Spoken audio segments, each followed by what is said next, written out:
Welcome to UUCCI. I'm Lori Swanson, a member of the Sunday Services team, and I'm so glad you decided to tune in this morning. This month, we celebrate spiritual journeys of some of our UUCCI members. By listening to the varied journeys that have brought us here, we discover more about each other and our congregation as a whole. Today, we are invited to learn more about Jan Lucas. I remember one of my first conversations with Jan in Fellowship Hall. It included a discussion of trigger words used at UU. I don't remember exactly everything that was said, but I felt a connection to Jan as we questioned terms like church and worship. I was interested to learn more about Jan, and as luck would have it, I was able to do that while we both served on the Sunday Services team. I appreciated her intelligent comments, energetic attitude, thoughtfulness toward others, and her ability to be real with people. Jan is a talented writer and stage performer who generously chooses to share her deep life experiences and keen insights with others. Fortunate are those of us included in her audience. As we move forward with today's service, let us be mindful of how we are called together as a congregation. In out-of-the-way places of the heart, where your thoughts never think to wander, this beginning has been quietly forming, waiting until you were ready to emerge. For a long time it has watched your desire, feeling the emptiness growing inside you, noticing how you willed yourself on, still unable to leave what you had outgrown. It watched you play with the seduction of safety and the gray promises that sameness whispered, heard the waves of turmoil rise and relent, wondered, would you always live like this? Then the delight, when your courage kindled and out you stepped onto new ground, your eyes young again with energy and dream, a path of plenitude opening before you. Though your destination is not yet clear, you can trust the promise of this opening. Unfurl yourself into the grace of beginning that is at one with your life's desire. Awaken your spirit to adventure. Hold nothing back. Learn to find ease in risk. Soon you will become home in a new rhythm, for your soul senses the world that awaits you. The time will come when, with elation, you will greet yourself arriving at your own door, in your own mirror, and each will smile at the other's welcome and say, "Sit here, eat." You will love again the stranger who was yourself. Give wine, give bread, give back your heart to itself, to the stranger who has loved you all your life, whom you ignored for another, who knows you by heart. Take down the love letters from the bookshelf, the photographs, the desperate notes. Peel your own image from the mirror. Sit, feast on your life.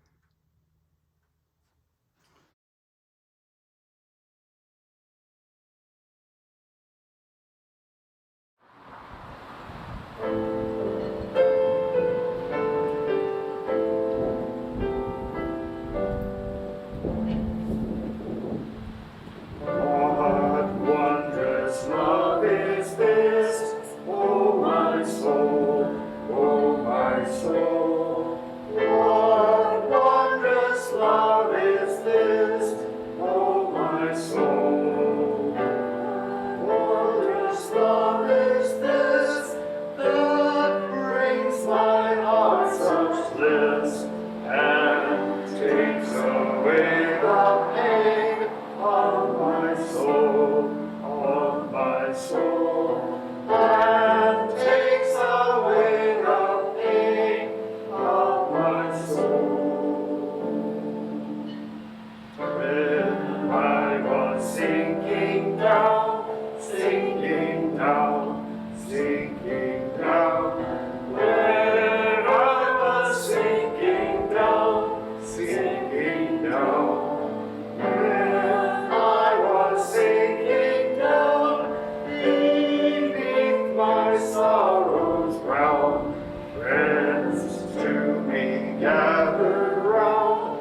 Oh my soul, oh my soul, friends to me gathered round. Oh my soul, to love and to all friends I will sing, I will sing. To love and to all friends I will sing. To love and to all friends who pain and sorrow mend, with thanks unto the end I will sing, I will sing. With thanks unto the end I will sing.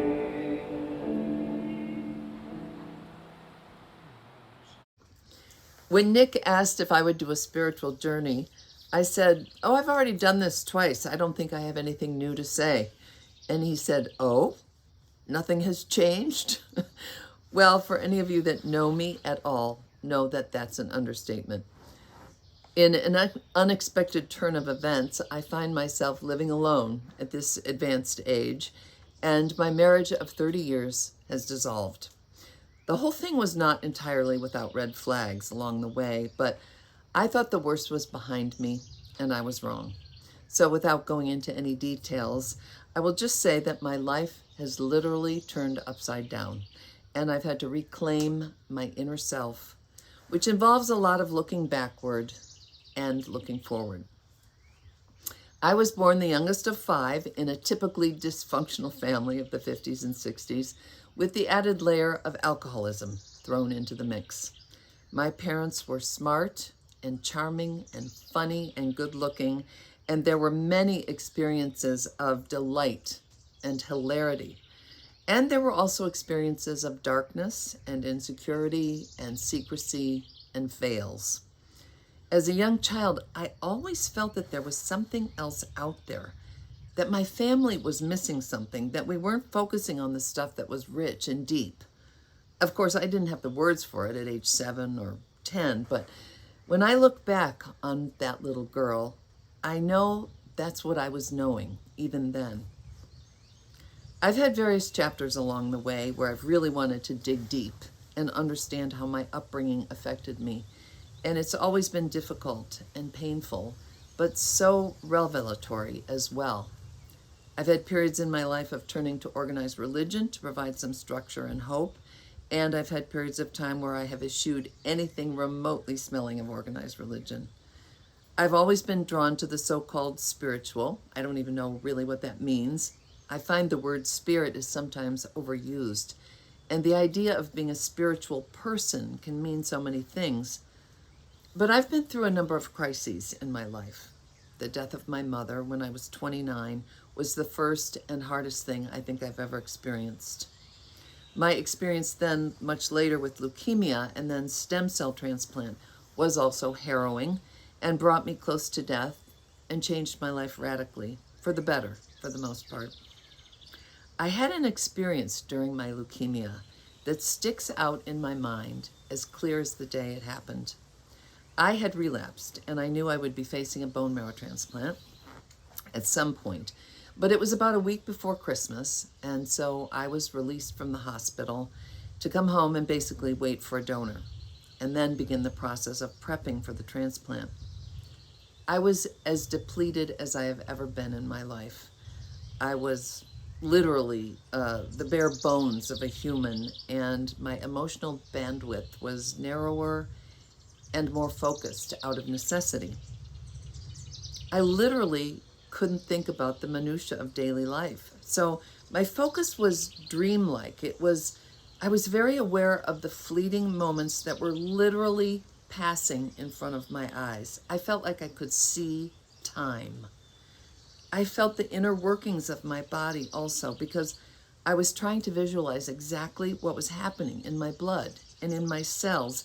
And I realized my blood was just steadily moving along at its own pace, regardless of anything else going on. It was the speed of the body. And I realized there is a will in the body to be well. And for lack of a better language, I would call it a life force. I felt it so strongly in myself. I was laying on the couch in the living room, and my sons were in the room wrapping presents and horsing around, and there was a fire in the fireplace, and the dogs were laying down in front of the fire, and I had an out-of-body experience. I could see this scene as if from far away, and I could see the preciousness of it and the absolute pure love that was in that room. And I thought, this is it. This is the meaning of life right here. And then, of course, luckily for me, I took the long path back to wellness, and I returned to the details and minutia of daily life. The tedium of taking out the trash and vacuuming and mowing the grass began to come back into my vision, and thought patterns resumed some of the normalcy of daily life. And what a blessing that was. I really wasn't prepared yet to be the Dalai Lama and sit on a mountaintop and have pure thoughts all the time. So then life goes along, and it did, and many wonderful things happened in the intervening years. Then last October, in what was actually a stunning surprise to me, my husband of 30 years abruptly left and started a new life for himself. There were all kinds of reasons why this happened, and I'm certain I will never, ever really know what they all are. But the struggle now for me has been to focus on myself and reclaim my authenticity, reclaim the same sense of being me, being in the same love that happened that moment in the living room, being in the sense of spirit that I've always known was there. I'm not saying I have this figured out. There have been many dark days, and I know there will be many more ahead. And I have once again relied on my community of family and friends, my village. And it turns out my village is rather extensive and goes to all the corners of the places I've ever lived. And I think that's because of the energy that existed then and that I put out and was available for it to come back to me. I go back to that little girl in the family of 5, and while it was probably dysfunctional for my parents to assign me the role of being the sunshiny, happy person in the family, of course, I couldn't really be that for all people. I was able to live an alternative existence within the framework of my big family. Early on, I just remember knowing there was something beyond my parents' pain, something beyond arguments and unpleasantness at the dinner table, something beyond worries about money or what would people think or how we looked or what we did or did I dress right or did we have the proper manners. I just always knew there was something else. I found it in nature as a little girl. I would go off and sit in the back corner of our yard, which was kind of like a mini woods, and I would sit on the ground by myself and play with rocks and sticks, and I would think about things. And I had an active fantasy life that involved elves and fairies and things living out in the undergrowth. And that has been a through line for me all these years. Digging in the garden now or going to the woods has been and continues to be healing, physically, emotionally, psychically. A friend of mine uses the term expanded consciousness to mean God or to mean spirit. I think the Jungian concept of collective unconscious and a shared connection that all things have really makes sense to me. And we've become so inundated with information. We can travel to all parts of the globe. We have figured out so many ways to bend nature to our intents that I think we've gotten away from our basic inherent animal selves. I need and want to get back to the basics and simplicity of being alive on this earth, in my animal skin, connected to a larger universe, a vast consciousness. I think the Buddhists say all life is suffering, and the older I get, the more I agree. But it's the sparks of joy and pure love that keep me going and make it worthwhile to get up every morning and face the day. Relative to so many people on this planet, even in spite of the various traumas I've lived through, my life is pretty cushy. I was born with many advantages, and I mostly don't take them for granted. So all of these thoughts have swirled around in my brain to varying degrees, on and off, all through my life. I feel like I'm spiraling forward, sometimes back. Nothing about this is linear. And this most recent challenge of being basically abandoned has given me an opportunity, again, to think about who I am, what's important to me, and to find myself in all the rubble. I've been doing a lot of gardening lately and moving rocks and shoveling dirt. I have this image of a pile of rocks of different sizes, and I'm digging into them with my hands, and I'm uncovering beautiful rocks as I go deeper, and also some stinky, slimy gravel, and maybe there's bugs in there, and then there are beautiful green shoots of plants that are growing in there as well. And I just keep getting closer to this beautiful thing that exists among all those rocks. And that beautiful thing is me. The last play I did last year was called Alabaster, and I played a goat. I had no lines, although I did have to make some goat sounds, and I did have to sing a song a cappella at the end, I'll Fly Away. It was a radical thing to be on stage for the entirety of a play and not speak. I wasn't sure I'd want to do that part, but a friend said, what a cool thing to be an actor with no lines. How might I find ways to express myself? I'm so grateful I did that part. It was revelatory.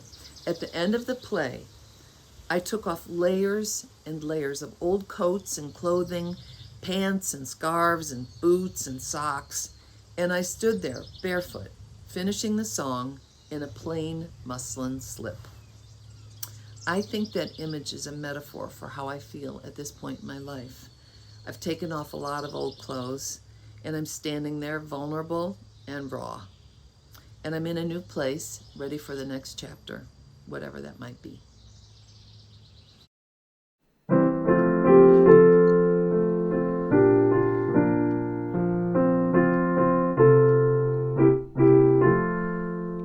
My life flows on in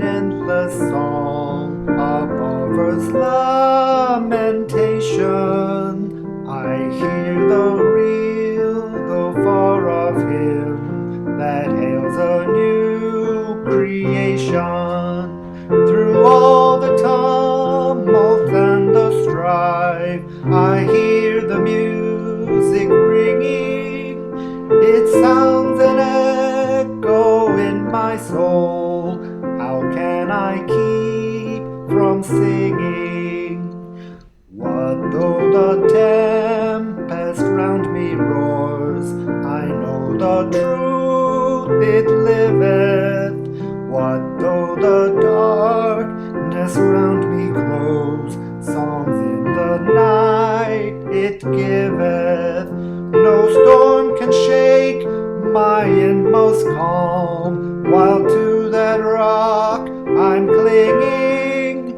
Since love prevails in heaven and earth, how can I keep from singing? When tyrants tremble as they hear the bells of freedom ringing, when friends rejoice both far and near, how can I keep from singing? To prison cell and dungeon vile, our thoughts to them are winging. When friends by shame are undefiled, how can I keep